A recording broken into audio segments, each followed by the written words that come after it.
Welcome back to the channel. So ఈరోజు కూడా ఒక చిన్న ఇన్ఫర్మేషన్ అయితే మీతో షేర్ చేయడానికి అయితే వీడియో అయితే చేస్తున్నానండి. సో అసలు వీడియో చేయకూడదు అనుకున్నాను, బట్ చాలామందికి చాలా డౌట్స్ ఉన్నాయి. సో అందుకని వీడియో చేయాలని అనిపించింది. సో అందుకని ఇన్ఫర్మేషన్ ఇవ్వడానికి వీడియో అయితే చేస్తున్నాను. సో ఈ వీడియో ఏంటి అని అంటే, సో అందరికీ తెలిసిందే కదా, ఆంధ్రప్రదేశ్లోని ఆడబిడ్డ నిధి అని చెప్పేసి 1500 ప్రతి ఒక్క మంత్కి బ్యాంకులో వేస్తారు అని చెప్పారు కదా. సో దాని గురించి అయితే ఒక చిన్న ఇన్ఫర్మేషన్ ఇవ్వడానికైతే నేను ఈ వీడియో అయితే చేస్తున్నాను అనమాట. సో ఇన్ఫర్మేషన్ తెలియజేసే ముందు నా ఛానల్కి ఫస్ట్ టైం వచ్చిన వాళ్ళైతే తప్పకుండా సబ్స్క్రైబ్ చేసుకోండి. అండ్ ఈ వీడియో లాస్ట్ వరకు చూడండి. వీడియో లాస్ట్ వరకు చూసి మీకు నచ్చితే లైక్ చేయండి. అండ్ ఇన్ఫర్మేషన్ బాగుంది అనిపిస్తే మీకు ఖచ్చితంగా సబ్స్క్రైబ్ అయితే చేసేసుకోండి. అండ్ మీకు ఏమైనా డౌట్స్ ఉన్నా కూడా కామెంట్ సెక్షన్లో కామెంట్ చేయండి. నేనైతే కామెంట్ చూసి మీకు రిప్లై అయితే ఇస్తాను అనమాట. సో ఇప్పుడైతే అసలు వీడియోలోకి వెళ్ళిపోదాం. సో వీడియో ఏంటి అని అంటే, సో చాలామంది ఈ దీపావళి తర్వాత సో 1 ఇయర్ మొత్తము 18,000 బ్యాంక్లో వేస్తారు అని చెప్పేసి చాలామంది క్వశ్చన్స్ వేస్తున్నారు. అండ్ చాలా వీడియోస్ కూడా వచ్చాయన్నమాట. సో అది అసలు మెయిన్ టాపిక్ చెప్పకుండా చాలా వీడియోస్లో సో జస్ట్ నార్మల్గా క్యాజువల్గా చెప్పేసి వెళ్ళిపోయారు. నేనైతే మెయిన్ టాపిక్లోకి చెప్పేస్తున్నాను. సో ఇప్పుడు దాకా అయితే అఫీషియల్గా అయితే ఏ అనౌన్స్మెంట్ కూడా రిలీజ్ అవ్వలేదు. దీపావళికి 18,000 వేస్తారు అని చెప్పేసి ఏ ఇన్ఫర్మేషన్ అయితే అసలు రిలీజ్ అయితే అవ్వలేదు. అఫీషియల్గా అయితే రిలీజ్ అవ్వలేదు, గవర్నమెంట్ చేయలేదు. సో ఇంకోటి ఏంటి అని అంటే, అసలు గవర్నమెంట్ అసలు అప్లికేషన్ స్టార్ట్ అయ్యాయా లేవా అనేది కూడా చాలామందికి తెలీదు.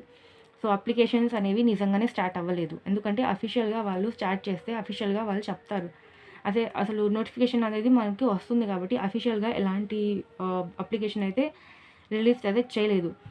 సో అసలు ఎలా అప్లై చేయాలి అని చెప్పేసి చాలామందికి అయితే డౌట్ వస్తుందన్నమాట. ఎలా అంటే, ఆన్లైన్లో కూడా అప్లై చేసుకోవచ్చు అండ్ ఆఫ్లైన్లో కూడా అప్లై చేసుకోవచ్చు.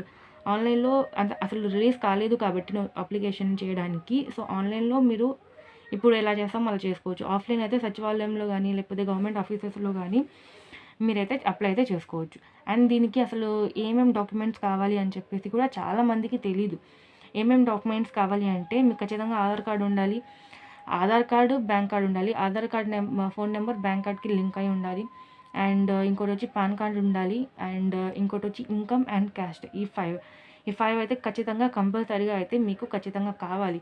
అండ్ ఇది అయిపోయిన తర్వాత మీకు సచివాలయం నుంచి మీకు 6 వెరిఫికేషన్ స్టెప్స్ అనేవి ఉంటాయి. అవి కూడా కంప్లీట్ అయిపోయిన తర్వాత మీకు మంత్లీ ఇంకా 1500 అనేది బ్యాంక్లో క్రియేట్ అయితే అవుతుందన్నమాట. ఇది మొత్తం ప్రాసెస్. సో ఎట్ ప్రెజెంట్ అయితే అసలు దాని గురించి అయితే ఏమీ చెప్పలేదు. సో దీపావళికి వస్తుంది అని దీపావళికి మొత్తం బ్యాంక్లో అయితే వేస్తారు అనేది కూడా వాళ్ళు అఫీషియల్గా ఎలాంటిది కూడా రిలీజ్ అయితే చేయలేదండి. సో ఇదే అనమాట మొత్తం ఇన్ఫర్మేషన్. ఇంకా మీకు ఏమైనా డౌట్స్ ఉంది దాని గురించి అని అంటే కూడా మీకు కామెంట్ సెక్షన్లో కామెంట్ అయితే చేయండి. నేను తప్పకుండా రిప్లై అయితే ఇస్తాను. అండ్ సేమ్ టైం అసలు అప్లికేషన్ డేట్స్ ఎప్పుడు అన్నీ కూడా చాలామంది అడుగుతున్నారు. సో ఇంకా రిలీజ్ కాలేదండి. సో మ్యాక్సిమం గెస్ ఏంటి అని అంటే, ఈ దీపావళి అయిపోయిన తర్వాత లేకపోతే సంక్రాంతిలో రిలీజ్ అవుతాయి అని చెప్పేసి గెస్ అనమాట. సో ఇదైతే సూపర్ 6లో ఒకటి కాబట్టి మీకు ఖచ్చితంగా ఏపీ గవర్నమెంట్ ఖచ్చితంగా ఇస్తారు. దాంట్లో అయితే డౌటే లేదనమాట. సో ఇదండి క్లారిటీ వీడియో. మీకు ఇంకేమైనా డౌట్స్ ఉన్నా కూడా కామెంట్ సెక్షన్లో కామెంట్ అయితే చేయండి. అండ్ ఈ వీడియో కనుక మీకు ఇన్ఫర్మేటివ్ అండ్ జెన్యూన్గా అనిపిస్తే తప్పకుండా లైక్ చేయండి, షేర్ చేయండి అండ్ సబ్స్క్రైబ్ అయితే చేసుకోవడం మర్చిపోకండి. సో అంతే అండి. ఇంకో వీడియోతో మళ్ళీ కలుద్దాం. Until then bye by.